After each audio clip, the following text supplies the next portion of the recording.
Kuva irushanwa ry'igikombe cy'isi ryatangiye mu mwaka w'1930, igikombe cy'isi kimaze gukinirwa kuri stade zirenga 5 mu bihugu birenga 20. Imikino yose ikinwa muri iri rushanwa ry'igikombe cy'isi haba hari umukino umwe finale akirindwaho. Kuri inshuro ya 23 y'irushanwa ryakiriwe n'ibihugu bitatu, Amerika, Mexique na Canada, bitewe n'uburyo isanzwe yihariyemo yuje ubwiza, bunini n'uburanga. Ni stade yitwa MetLife Stadium, isanzwe ikinirwaho American football, izwi ku izina rya NFL. Ushobora kwibaza uti yahiswemo hagendewe kuki, igerwamo nabande, ihagaze amafaranga ngahe, yubatswe ite? Reka tubivugeho. Nge ndi Ntwara Sen. Burya koko ngakeza karigura, kuko kuri wa munsi abatware ba ruhago ku isi FIFA bicaye bahitamo MetLife Stadium nka stade izakira finale y'igikombe cy'isi. Uwo munsi amamiliyoni y'amadolari yarisutse kuri konti ya MetLife Company. Iyi stade yubatse hagati mu mujyi wa East Rutherford, muri imwe muri leta 50 za Amerika, New Jersey. Yubatse kuri hegitare zirenga 30.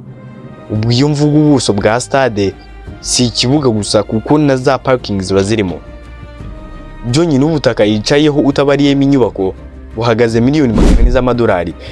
Yubatswe na company izwi ku izina rya Dore Construction, yubakwa n'abenjeniyeri barenga 300 n'abandi bakozi barenga 15,000. Amafaranga yatakajwe kuri abo bakozi arenga miliyoni 500 z'amadolari. Hanyuma ikibuga, parking n'izi n'inyubako bijyana na miliyoni 200 z'amadolari. Ushobora kumva yarubatswe mu myaka 3 gusa, nawe ukaba warubatse inzu yawe y'ibyumba 4 na salo, ukagira ngo MetLife ni mugenzi w'inzu yawe. Aho kwijana waba ufite 0, kuko aho kuri MetLife hakoze ubwenge n'amafaranga. Birumvikana nawe ntiwakandagira ahantu ha miliyari 1 na miliyoni 600 z'amadolari ku gihumbi cy'amanyarwanda nk'uko ujya kuri stade regional yo mu gace.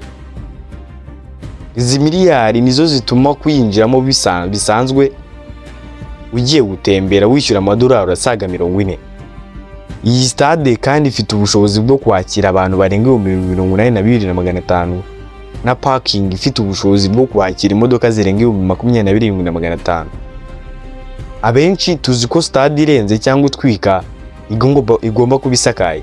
N'ikimenyimenyi stade Amahoro na Santiago Bernabeu birasakaye.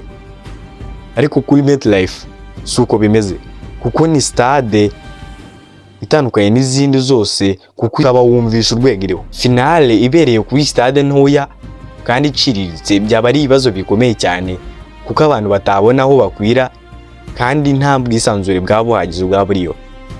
Nanone kuba finale izabera kuri stade nk'iyi MetLife Stadium nabyo ni ibibazo bikomeye cyane ku bakene.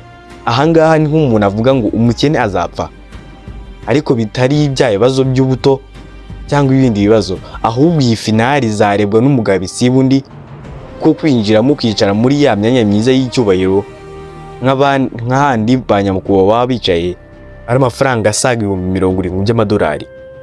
Kandi aya mafaranga aba yahindurira amaso ya FIFA n'ay'abantu, bikaba ari byo byatumye igirirwa icyizere cyo kwakira uyu mukino.